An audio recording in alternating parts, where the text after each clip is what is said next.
Est-ce que tu as déjà joué à un FPS? Peut-être. Est-ce que tu as déjà remarqué que tu as des mains dans ton FPS? Oui.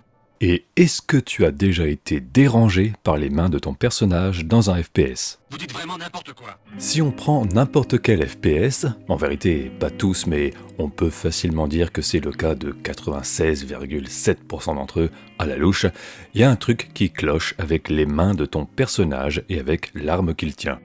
Pour illustrer ça, on va prendre Half-Life sorti en 98 et on comparera avec des jeux plus récents après, t'en fais pas. Voici donc notre scientifique préféré qui tient son pied de biche, jusque-là tout semble normal, mais regarde bien, normalement il y a un truc qui devrait pas coller. Là, t'as vu? Il y a une sorte de souci de perspective. Si je refais la même scène avec une vraie caméra, un vrai bras et un vrai pied de biche, logiquement, en m'approchant du mur, mon arme devrait être bloquée par le mur et m'empêcher de m'approcher plus près. Ou alors je devrais plier mon bras. En fait, dans presque tous les jeux en vue à la première personne, le rendu de l'arme et le rendu de l'environnement sont faits à part. On a d'abord une caméra, placée au niveau des yeux du joueur, qui va faire le rendu de la scène en 3D, et seulement quand la scène sera affichée, le rendu du flingue sera fait, ou du pied de biche dans mon cas, ce qui a pour conséquence d'afficher l'arme par-dessus l'environnement, quoi qu'il arrive. Dans la vraie vie, ça reviendrait à filmer le pied de biche d'un côté et l'environnement de l'autre, et à coller les deux l'un par-dessus l'autre. Dans un FPS, il faut donc savoir que les bras de ton personnage ne font pas vraiment partie de la scène en 3D. Ils sont bien présents pendant que tu joues, donc ils peuvent recevoir les ombres de l'environnement par exemple, mais ils sont dessinés en dernier. Et c'est pour ça que ça sonne faux par moment. Quand tu te rapproches d'un mur, ça donne l'impression que tes bras ne font pas partie de l'environnement. Et c'est pas une impression, c'est parce qu'ils ne sont pas gérés en même temps que le reste de la scène, donc ils sont toujours en décalage avec le rendu global. De la même manière, quand tu te bats au corps à corps, tu ne verras jamais un ennemi réellement interagir avec ton arme. Par exemple, dans cet extrait, logiquement, comme je viens de taper le zombie, son bras devrait passer devant, pas derrière, puisque mon pied de biche est en avant et que son bras passe juste après. Je devrais voir quelque chose comme ça et pas comme ça. Mais comme mon arme est rendue à part, même si techniquement mon pied de biche passe bien derrière ce morceau de bras, au final, il se retrouve devant et ça donne l'impression que les deux ne réagissent pas ensemble. Dans Half-Life, tu ne verras jamais ton pied de biche passer derrière un ennemi. Les deux ne sont pas du tout liés en termes de rendu. Et c'est valable pour quasiment tous les FPS qui existent. Depuis Doom, qui affiche le sprite de l'arme par-dessus l'écran, en passant par Quake, qui fait le rendu 3D de l'arme à part, comme Half-Life, Half-Life 2, Halo, Borderlands 3, tous ces jeux utilisent le même principe. Alors, si tu te demandes pourquoi, la raison est très simple, c'est avant tout pour éviter d'avoir l'arme qui rentre dans les murs ou dans la tête des personnages dont tu t'approches. Si tes bras faisaient vraiment partie de l'environnement, ça créerait plein de problèmes graphiques. Donc, pour éviter ce genre de situation, depuis 25 ans déjà, les développeurs ont décidé de créer le rendu de l'arme à part et de l'ajouter par-dessus l'environnement, quitte à ce que ça crée des problèmes de cohérence, mais c'est quand même moins choquant que si la moitié de ton flingue passait à travers un mur.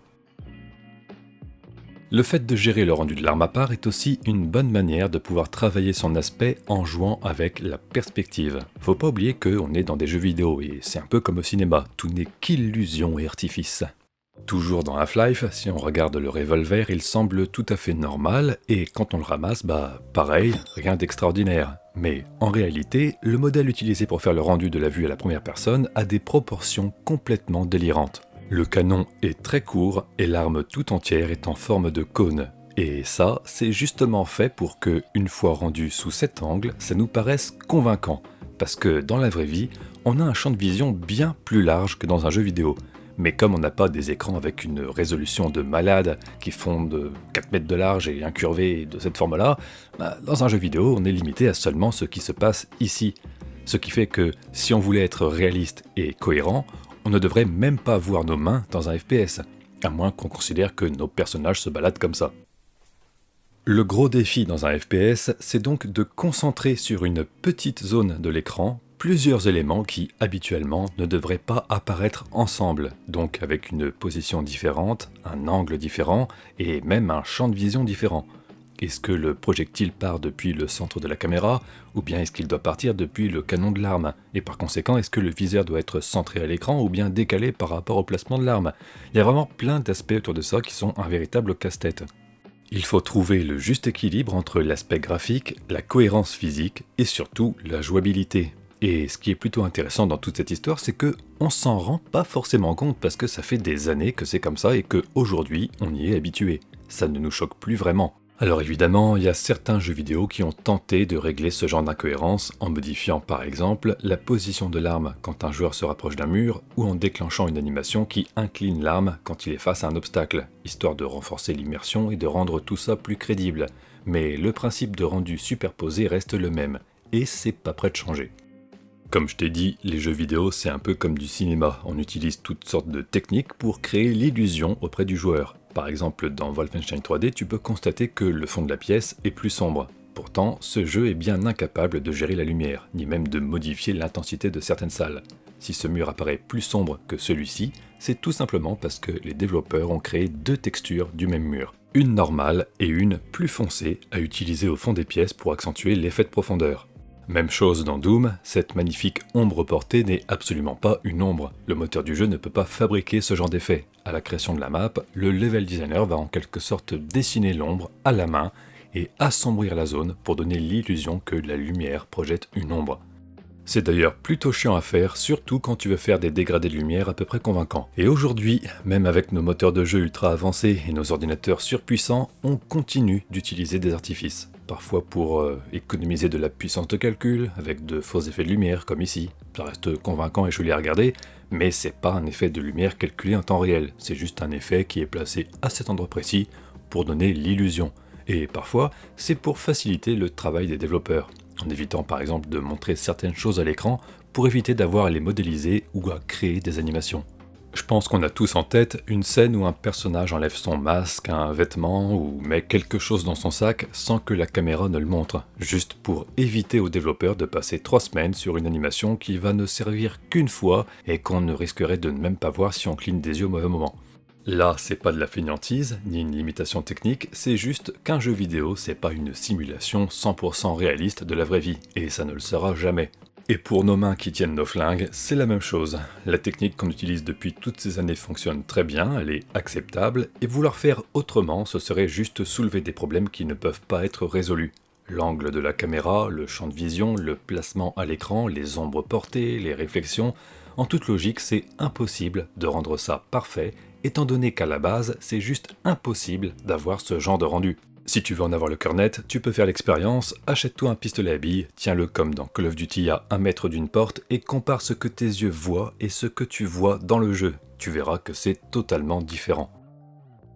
Pour le moment, le seul moyen d'avoir un flingue positionné de manière réaliste et qui est parfaitement intégré dans l'environnement, c'est de passer en VR. Parce que en VR, on n'est pas obligé de coller le flingue au niveau des yeux du personnage. On a notre caméra qui peut se déplacer et s'orienter sur les 3 axes. Et on a nos deux mains qui, elles aussi, peuvent s'orienter et se déplacer en X, Y et Z. Donc on a un rendu réaliste quand on joue et c'est parfaitement cohérent. D'ailleurs, petite parenthèse, mais entre un FPS classique et un FPS en VR, il y a un fossé immense. En termes de mécanique, ça n'a rien à voir. Par exemple, dans un FPS classique, quand tu tires, ton projectile part du centre de l'écran et touche ce qu'il y a en face. C'est tout con. En VR, le projectile, il ne part pas du centre de ton écran, il part depuis ton flingue, donc c'est beaucoup plus compliqué à gérer. Faut prendre en compte par exemple la longueur de ton arme. Sur un FPS en écran plat, peu importe l'arme que tu choisis, ça tire toujours au milieu de ton écran et basta. Sur un FPS en VR, ça part depuis ici. Donc suivant si j'ai un pistolet ou un fusil, ça va pas être la même chose. Enfin bref, visuellement, sur un écran plat, pour que tout rentre dans le même cadre, il y a quelques concessions à faire. Que ce soit sur un écran Full HD, un écran 4K ou même dans 10 ans avec un écran 8K et l'Unreal Engine 12, on aura toujours nos mains qui seront rendues sur un calque, à part et ajoutées au premier plan. Et franchement, c'est toujours mieux que d'avoir des jeux horribles comme Trespasser. T'imagines l'enfer ?